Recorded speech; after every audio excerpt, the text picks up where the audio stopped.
आणि ब्रेकनंतर एक महत्त्वाची बातमी, कुठल्याही भाषेला विरोध नाही तर सक्तीला विरोध आहे असं आदित्य ठाकरे यांनी म्हटलेलं आहे। मराठी द्वेषी भाजपचं मागच्या दाराने काय चाललंय असा सवाल आदित्य ठाकरे यांनी केलाय। मराठी रंगभूमी दालन रद्द करून जागा बिल्डरला देणार का असा सवाल देखील त्यांनी केला आहे। आदित्य ठाकरे यांचं ट्विट पाहूया। कुठल्याही भाषेला विरोध नाही पण त्या भाषेच्या सक्तीला विरोध आहेच। त्याविरुद्ध आंदोलन सुरू असताना आणि मराठी माणूस पेटून उठलेला असताना आपल्या लक्षात येतंय का की मागच्या दाराने मराठी द्वेषी भाजपचं काय चाललंय। गिरगाव चौपाटीमध्ये उद्धव ठाकरेंनी मुंबईमध्ये सुरू केलेलं मराठी रंगभूमी दालन गुपचूप रद्द करायचं।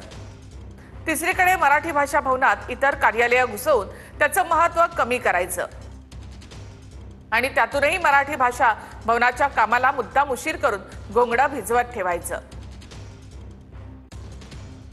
हे सगळं कशासाठी करते भाजप? गिरगाव चौपाटीमध्ये मराठीला विरोध कोणाचा असेल? स्थानिकांचा तर नव्हता, मग स्थानिक भाजप आमदारांनी केला का की कुठल्या बिल्डर मित्राला ती जागा देणार आहेत? ह्याचं उत्तर महाराष्ट्र द्वेष्टे भाजप देणार का आणि यांचा हा खेळ आपण मुंबईकर वेळेत ओळखणार का?